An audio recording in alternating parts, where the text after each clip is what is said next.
성도 여러분 안녕하십니까? 여러분은 어렸을 때 어떤 꿈을 가지고 계셨나요? 저는 하늘을 날고 싶다는 꿈이 있었습니다.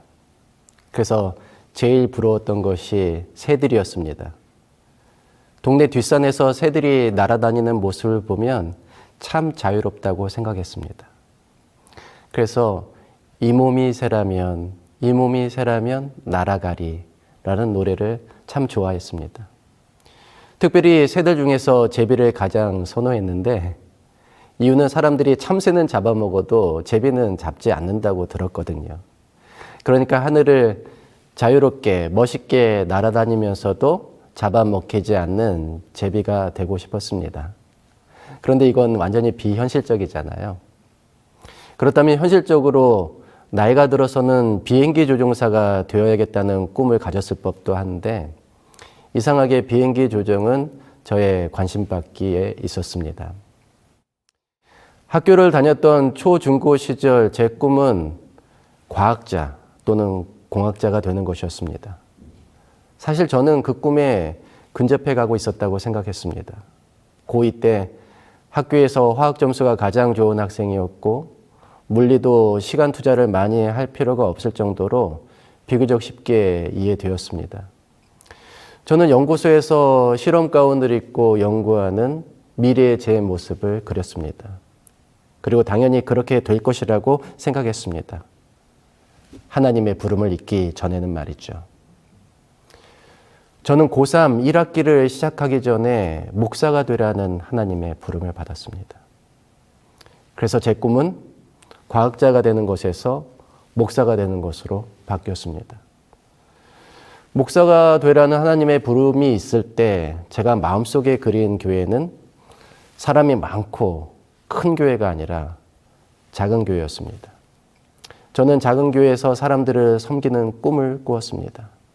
그리고 그 꿈은 현실이 되었죠.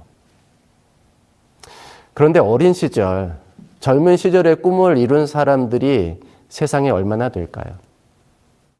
아마도 어려서는 거창한 꿈을 꾸다가 나이가 들면서 꿈이 점점 축소되고 이제 사는데 급급해서 꿈을 잃어버리게 되지 않던가요? 심지어 소박한 꿈마저 사치가 되어버리지는 않던가요? 2021년 부천 판타스틱 영화제에 특별 상영되었던 단편 영화 중에 25살 청년이 꿈을 이룰 나이라는 영화가 있었습니다.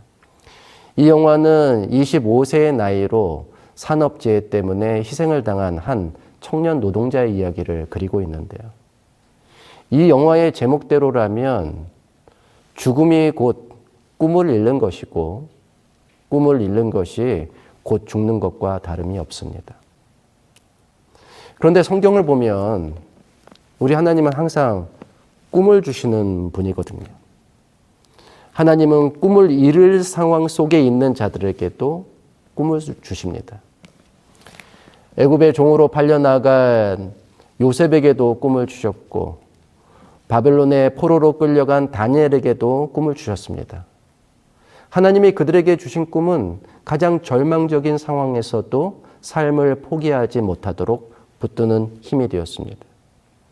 그래서 성경은 꿈을 가진 자들의 이야기이며 잃어버린 꿈을 찾아가는 이야기이기도 합니다.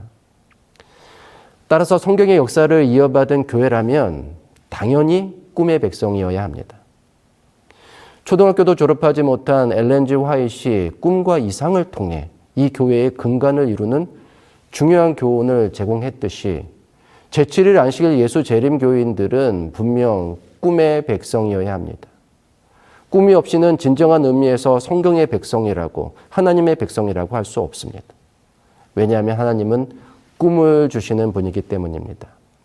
따라서 꿈이 희미해졌든지 사라졌다면 우리는 그 꿈을 되찾아야 합니다. 그렇다면 우리가 되찾을 꿈은 어떤 꿈일까요? 첫째, 우리는 내 능력을 넘어서게 하는 꿈을 되찾아야 합니다. 이는 힘으로 되지 아니하며 능력으로 되지 아니하고 오직 나의 영으로 되느니라. 포로로 붙잡혀갔던 민족이 다시 고향으로 돌아와서 나라를 재건한 역사는 이스라엘을 제외하고 이 세상에 어디에도 없습니다. 그런데 이스라엘 백성은 이런 일을 3번이나 했습니다. 첫 번째, 이스라엘 백성들은 애굽에서 종살이를 하다가 출애굽해서 요단강 유역에 나라를 건설했습니다. 두 번째, 그들은 바벨론으로 붙잡혀갔다가 해방되어서 예루살렘으로 돌아와 나라를 재건했습니다. 세 번째, 그들은 주 70년에 패망한 이후 거의 1900년을 떠돌다가 1964년에 이르러서 현재의 위치에 이스라엘을 건국했습니다. 그렇다면 무엇이 그들로 하여금 불가능해 보이는 이런 일들을 가능하게 했을까요? 다름 아닌 꿈입니다. 아브라함에게 주셔서 그 후손들에게 이어져 내려온 꿈, 이 땅에 메시아 나라를 건설하리라는 꿈이 살아 있었기 때문에 그 일들이 가능했습니다. 이는 힘으로 되지 아니하며 능력으로 되지 아니하고 오직 나의 영으로 되느니라. 스가랴 4장 6절의 이 말씀은 유대인들이 바벨론 포로에서 돌아와 예루살렘 성전을 중건할 당시의 상황을 말하고 있습니다. 당시에 1차로 예루살렘에 도착한 유대인들은 성전 건축을 시작했다가 여러 난관에 부딪혀 모든 것을 포기하고 생업에 치중하고 있었습니다. 신앙 회복, 국력 회복, 그런 것들은 그저 먼 미래의 일처럼 느껴졌습니다. 그때 선지자 스가랴가 꿈을 꾸었는데 그 꿈은 당시의 지도자 스룹바벨과 대제사장 여호수아를 통해서 성전 등대에 기름이 공급되는 꿈이었습니다. 스가랴는 성전 중건이 더 이상 지체되어서는 안 된다고 생각했습니다. 정치적으로는 당시의 황제 스메르디스가 고레스의 칙령을 무시하고 성전 중건을 중단시킨 상태였습니다. 중앙정부의 지원과 허락 없이는 미약한 유대인들의 힘으로 이 일이 성취되기란 불가능했죠. 하지만 하나님은 선지자 스가랴를 통해서 유대 백성의 마음속에 꿈을 심어주셨습니다. 그리고 선지자 학기를 보내셔서 그들이 재건하게 될 성전에 메시아가 오리라는 계시를 주셨습니다. 하나님의 꿈과 계시를 받은 유다 백성의 마음은 움직였습니다. 그리고 그들은 성전 재건을 다시 시작했습니다. 물론 주변 민족의 반대가 예상되었습니다. 아니나 다를까 강 건너편 총독들이 누가 성전 건축을 허락했는지 보고하기를 요구했고 급기야 황제에게 진정서가 들어가는 사태가 벌어졌습니다. 이전 같으면 그들은 겁을 먹고 주저하며 건축을 보류했을 것입니다. 그러나 하나님의 꿈을 가진 그들에게는 거칠 것이 없었습니다. 다행히 새로운 황제 다리우스 2세는 성전 재건을 허락한 고레스 대왕의 칙령을 재확인하면서 성전 재건에 필요한 모든 물자를 아낌없이 지원하라는 명령과 함께 누구든지 그 명령을 변주하거나 성전 건축을 가로막는 자들은 차명에 처하리라는 엄포를 내렸습니다. 아마도 그들의 힘과 능력으로는 이런 일이 가능하지 않았을 것입니다. 하지만 하나님이 주신 꿈과 계시에 반응했을 때 불가능했던 일들이 가능해졌습니다. 여러분, 하나님의 꿈은 내 능력 범위 안에 관한 것이 아닙니다. 그것은 나의 능력 너머에 관한 것입니다. 하나님은 우리에게 그런 꿈을 주십니다. 우리에 대한 하나님의 계획은 우리가 생각할 수 있는 최고의 계획보다 훨씬 크고 높고 광대합니다. 여러분, 하나님이 우리에게 주신 비전은 무엇입니까? 하나님이 우리를 이 교회로 부르셨을 때 주신 꿈은 무엇이었을까요? 그것은 우리가 할 수 있는 것에 관한 것이었을까요? 아닙니다. 우리는 우리가 할 수 있는 것 너머를 보아야 합니다. 우리는 우리의 힘이나 능력으로 할 수 있는 것이 아닌 하나님이 하실 수 있는 것을 보아야 합니다. 하나님의 능력으로 우리의 능력을 넘게 하는 꿈을 보고 그 꿈을 이루는 저와 여러분이 되기를 간절히 바랍니다. 둘째로 우리는 지경을 넘게 하는 꿈을 회복해야 합니다. 그날의 여호와께서 말씀하신 이 산지를 지금 내게 주소서. 당신도 그날에 들으셨거니와 그곳에는 아낙 사람이 있고 그 성읍들은 크고 견고할지라도 여호와께서 나와 함께 하시면 내가 여호와께서 말씀하신 대로 그들을 쫓아내리이다. 갈렙이 헤브론 산지를 정탐하고 난 후에 그곳을 얻으리라는 약속을 받은 나이는 40세였습니다. 그리고 그 산지를 정복하겠다고 말한 나이는 85세였습니다. 무려 45년 동안 그는 하나님이 주신 꿈을 포기하지 않았습니다. 늦은 나이임에도 불구하고 그가 젊은이와 같은 용기를 가질 수 있었던 비결은 하나님이 주신 꿈 때문이었습니다. 생각해 보십시오. 12명의 정탐꾼 중에 10명은 이스라엘이 절대로 가나안에 들어갈 수 없다고 말했습니다. 하지만 2명은 하나님께서 허락하셨으니 들어갈 수 있다고 말했습니다. 꿈이 있는 자는 지경을 넘지만 꿈이 없는 자는 지경을 넘을 수 없습니다. 왜냐하면 꿈이 없는 자는 자신의 능력 범위 내에서만 움직일 수 있다고 생각하기 때문입니다. 그러나 하나님이 주신 꿈을 가진 자는 능력의 범위를 넘어서서 더 멀리, 더 넓은 세계를 향해 나아갈 수 있습니다.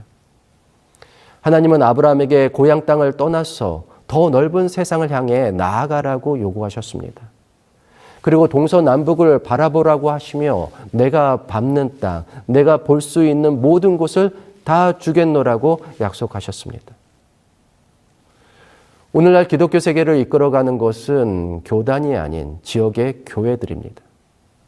그들은 지역 교회의 이름으로 전 세계를 상대로 일하고 있습니다.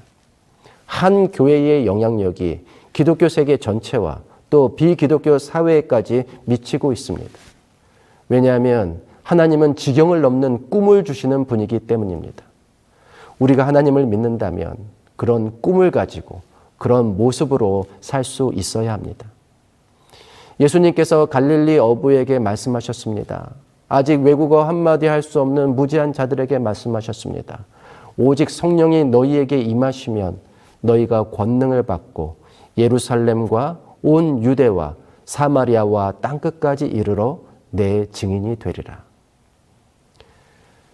우리는 우리가 할 수 있는 일은 여기까지라고 말합니다. 그러나 하나님은 너희가 할 수 있는 일은 저기까지라고 말씀하십니다.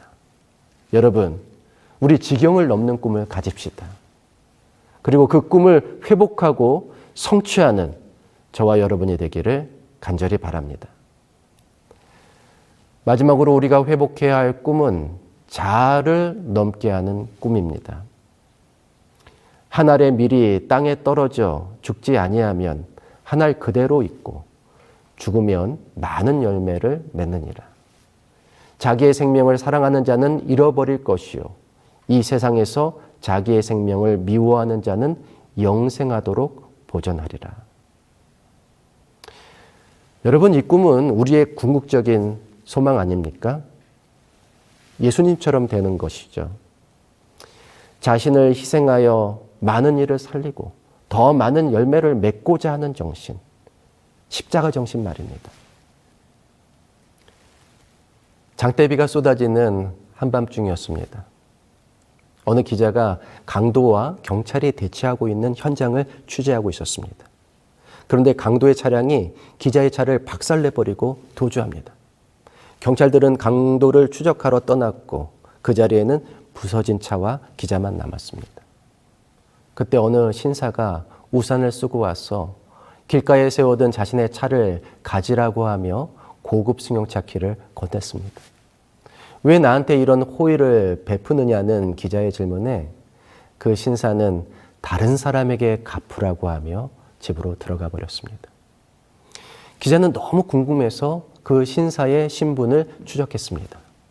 알아봤더니 그는 대형 로펌의 유명 변호사였습니다. 기자는 도대체 자신에게 뜻밖의 호의를 베푼 이유가 무엇인지 캐물었습니다. 사연은 이렇습니다. 그의 어린 딸은 심각한 천식을 앓고 있었는데 어느 날 밤 호흡곤란 때문에 응급실을 찾아갔지만 대기자가 너무 많았습니다. 간호사에게 응급한 상황을 호소해봤지만 대기한 환자들이 너무 많아 소용이 없었습니다. 그때 먼저 와 있던 한 청년이 이 아이를 먼저 치료해달라고 항의를 합니다. 간호사는 그럴 수 없다고 잘라 말하죠. 그 청년은 자신의 호주머니에서 권총을 꺼내서 바닥을 향해 쏘며 자기 말을 들으라고 협박합니다. 결국 그 아이는 베드에 실려 먼저 진료실로 들어갔습니다. 잠시 후 경찰이 출동했고 경찰에게 끌려가면서 그 청년은 변호사에게 이렇게 말했습니다. 은혜는 다른 사람에게 갚으세요. 불량배의 말치고는 너무 멋진 말 아닙니까? 아무래도 누군가에게 배우거나 들은 말 같은데요. 이 이야기는 어디에서 시작되었을까요? 이 일은 한 중학교 1학년 사회 수업 시간에서 시작되었습니다. 선생님은 막 입학한 학생들에게 세상을 바꿀 수 있는 아이디어를 생각하고 그것을 실천하라는 숙제를 내줍니다. 이 숙제는 유난히 어린 트레버의 마음을 사로잡았습니다. 결국 트레버는 이런 아이디어를 착안했습니다. 그건 뭐냐면 한 사람이 세 사람에게 정말 큰 도움을 주고 도움을 받은 그 사람들이 은혜를 되갚지 않고 대신 각각 다른 세 사람에게 갚는다면 그들이 또다시 9명에게 도움을 주게 되잖아요. 그러면 그들이 다시 27명에게 또 그들은 다시 81명에게 도움을 주고 그런 방식으로 누군가에게 도움을 주는 일이 확산되면 세상이 변화하지 않겠냐는 그런 구상이었습니다. 꽤나 이상적인 이 생각을 트레버는 실천해 봅니다. 사실 트레버의 생각에 누구보다 감동을 받은 사람은 싱글맘이었던 트레버의 엄마였습니다. 그래서 그녀는 어느 날 오랫동안 인연을 끊고 있던 친정엄마를 찾아갑니다. 친정엄마는 알코올 중독에다가 노숙인들이 모여있는 곳에 기거를 했거든요. 딸은 엄마가 과거에 자신에게 했던 모든 일을 용서한다고 말합니다. 그리고 술을 마시지 않는 날에는 손자를 보러 와도 좋다고 합니다. 그리고 트레버가 생각하는 좋은 세상을 만들기 위해 다른 사람에게 은혜를 베풀라고 권유하죠. 딸에게 감동을 받은 이 할머니는 비록 옳은 방법은 아니지만 거리에서 경찰에 쫓기고 있는 한 흑인 청년의 도주를 도와줍니다. 그 청년은 할머니 행동에 무슨 사심이 있을 것인지 의심하면서 도대체 원하는 것이 뭐냐고 묻죠. 그때 이 술주전뱅이 할머니는 멋진 말을 건넵니다. 얘야, 은혜는 다른 사람에게 갚아라. 이 청년이 아까 그 변호사를 도와준 흑인입니다. 비록 병원에서 총을 쏜 죄로 수감 생활을 하게 됐지만 그는 교도소에서도 죄수들에게 그 멋진 생각이 자신의 것이라고 주장하면서 은혜는 다른 사람에게 갚아야 한다고 설교합니다. 이렇게 트레버로 시작된 도움의 끈은 조금씩 사람들에게 퍼져 어느덧 여러 도시로 전파됩니다. 하지만 이 운동을 시작했던 트레버는 학교에서 따돌림을 당하는 한 친구를 돕다가 그만 불량 학생이 휘두르는 칼에 찔려 죽고 맙니다. 세상을 변화시키려고 했던 그의 노력은 그렇게 중단되는 것처럼 보였습니다. 엄마와 또 트레버의 선생님은 트레버를 잃은 슬픔에 빠집니다. 그러나 트레버의 집 주변에는 정말 놀라운 광경이 펼쳐집니다. 많은 사람들이 그를 추모하기 위하여 촛불과 꽃을 들고 그의 집 앞에 모여들었습니다. 그런데 그것으로 끝이 아니었습니다. 그가 시작한 선행운동이 얼마나 먼 곳까지 퍼졌는지 그의 죽음을 안타까워 찾아오는 추모의 차량 행렬은 그 끝을 알 수 없을 정도로 동네 밖까지 길게 이어져 있었습니다. Pay it forward. 받은 은혜를 다른 사람에게 갚으라는 이 소설과 영화 제목은 우리 신앙에 대하여 많은 것을 생각하게 합니다. 세상을 변화시키는 노력은 한 사람에게서 시작합니다. 그 노력이 진짜라면 그것은 파급력과 영향력을 가지게 됩니다. 처음에는 한 사람이지만 그 다음은 소그룹이 되고 그 소그룹이 진짜 하나님께 속한 곳이라면 그 소그룹은 번식하여 점점 큰 세계로 발전합니다. 그렇게 밖으로 퍼져나가며 확산하기 때문에 이러한 영향력을 우리는 빛이라고 부릅니다. 나 여호와가 의로 너를 불렀은즉 내가 네 손을 잡아 너를 보호하며 너를 세워 백성의 언약과 이방의 빛이 되게 하리니 내가 눈먼 자들의 눈을 밝히며 갇힌 자를 감옥에서 이끌어내며 흑암에 앉은 자를 감방에서 나오게 하리라. 이 비전이 바로 예수님의 비전이었습니다. 예수님은 자신을 불태워 세상을 밝히는 빛이 되셨습니다. 그리고 그 빛은 사람과 사람에게 전해지고 시대와 시대를 거치면서 우리에게까지 전해져 왔습니다. 그리고 하나님은 그 빛을 사람들에게 전하는 꿈을 우리에게도 주셨습니다.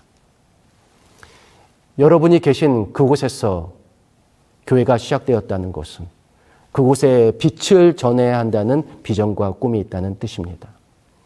그리고 그 비전과 꿈을 이루기 위해 하나님은 저와 여러분을 부르셨습니다. 이제 우리는 그 꿈을 되찾을 때가 되었습니다. 그리고 그 꿈을 성취할 때가 왔습니다. 물론 우리 중에 어떤 분은 늙었습니다. 그리고 우리 중 어떤 분들은 많은 실패를 맛보았습니다. 그리고 어떤 분은 크게 실망했습니다. 그래서 힘을 잃었다고 생각하고 있을 것입니다. 그러나 꿈을 되찾으면 하나님은 우리를 능력 있게 하실 것입니다.